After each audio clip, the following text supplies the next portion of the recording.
歡迎來到新興消息頻道，請訂閱頻道，所以大家不要錯過當天最熱門的新聞。我們今天的時事通訊包括以下內容：李沁和黃景瑜的新劇，我刷了2集就棄了，演技一個尷尬一個油膩。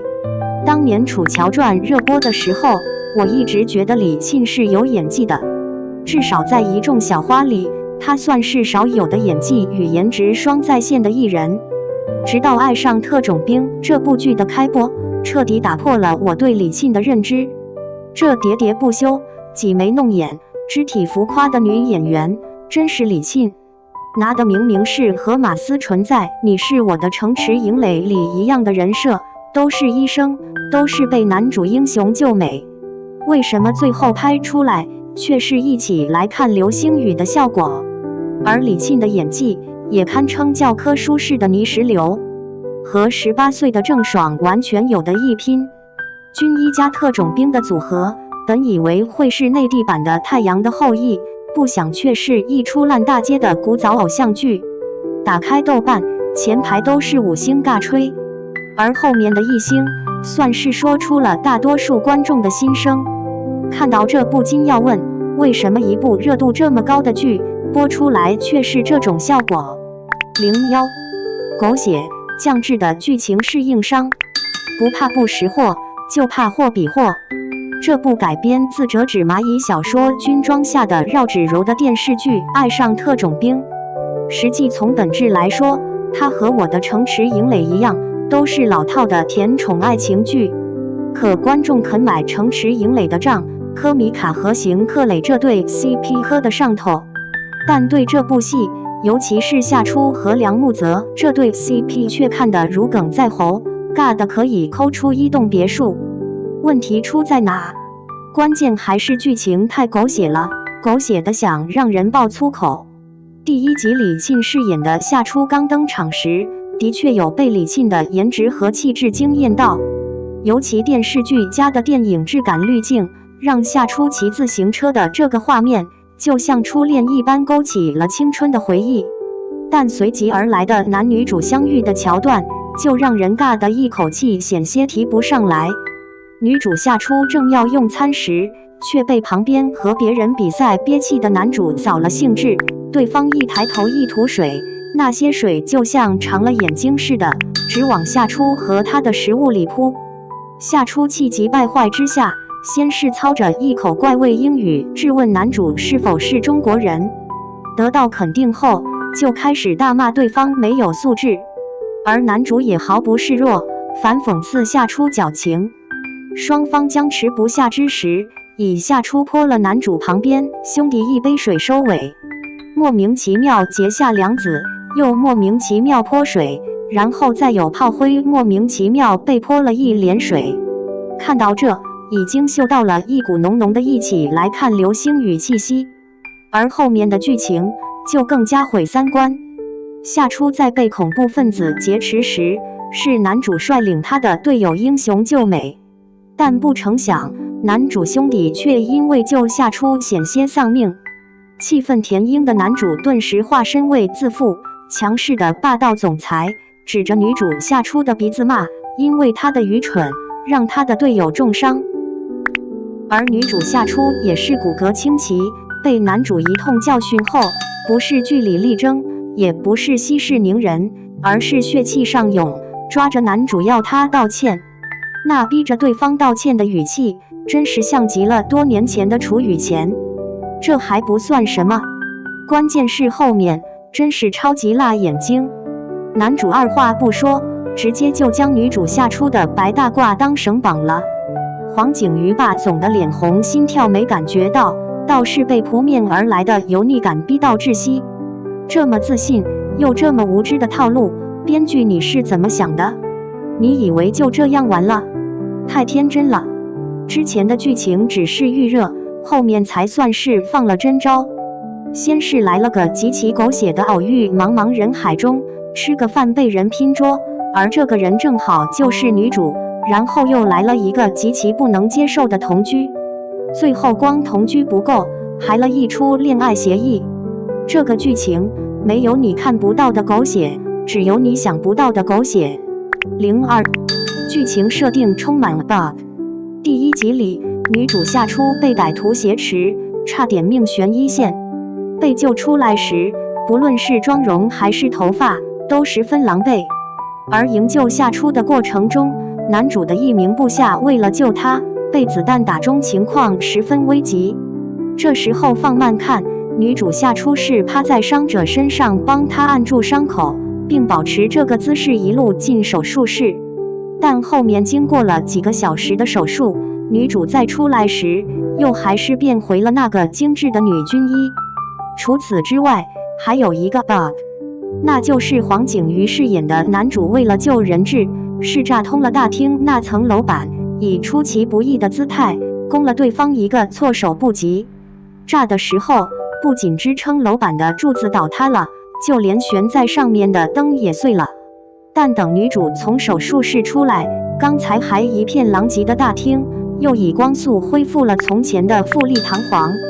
你家的房子重建這麼快，導演上點心吧。這是第1集的 bug， 第2集也有。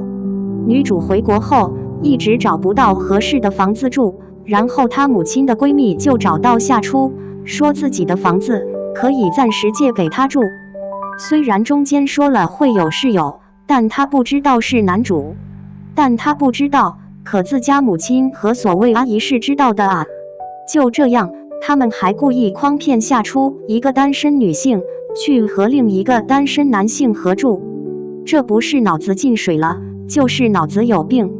要撮合對象也不是這樣撮合的。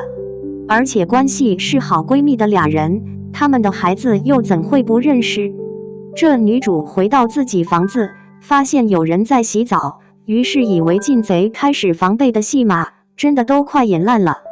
女主夏初也有 bug， 這發現合租對象是男性，還是同自己有過節的男性，這孤男寡女獨處一室，不要說很有話題感，現實裡是有很多安全隱患的。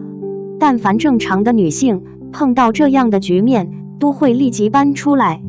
而夏初不僅沒有覺得不妥，還在男主讓她搬出來時，反倒一臉不情願，說什麼搬家很麻煩，這搬家再麻煩，有你自個兒的安全重要嗎？而另一邊，男主為了應付母親的催婚，靈光一閃，不僅沒讓夏初搬出去，還和她簽訂了什麼戀愛協議。一個認識才幾天，然後又結下梁子的倆人，不僅強行同居不說，還又來戀愛協議。麻煩編劇接點的氣吧，整一些符合邏輯的情節。03，說起男女主演技，真是一個尷尬一個油膩。我的城池營壘目前在豆瓣的評分是 7.6 分，而參與評分的有14萬餘人。作為一部內地劇愛情劇，能贏得這麼高的口碑，實屬難得。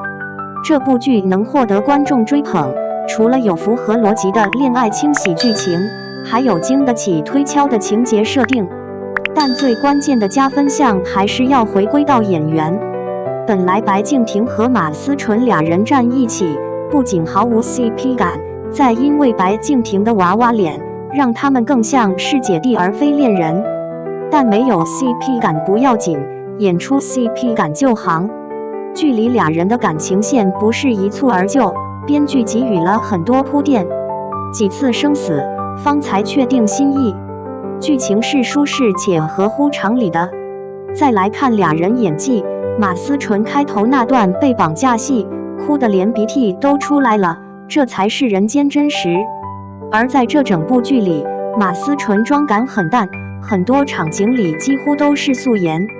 正因為如此，米卡這個角色才更能引起共情。放在現實生活裡，她就是普通女孩。而白敬亭飾演的邢克磊，在職業和戀情方面，該專業的時候專業，該放飛自我的時候放飛自我。不僅男友力爆棚，還承擔了全劇幾乎所有的笑點。說完了我的城池營壘，再來看這部戲裡的李沁和黃景瑜。不僅角色懸浮，就連演技也是一言難盡。李沁飾演的夏初，不論什麼時候都保持着精緻的妝容，被歹徒綁架，哪怕臉再怎麼狼狽，但妝容還是精緻的。做手術室拯救病人的時候是這樣，後面作為住院醫查房的時候也是這樣。明明前一秒夏初導師剛強調，醫生查房時不可濃妝豔抹，戴金屬首飾，後一秒鏡頭給了夏初一個特寫，那妝感重的呀。而且李沁這次的演技真的太讓人出戲了。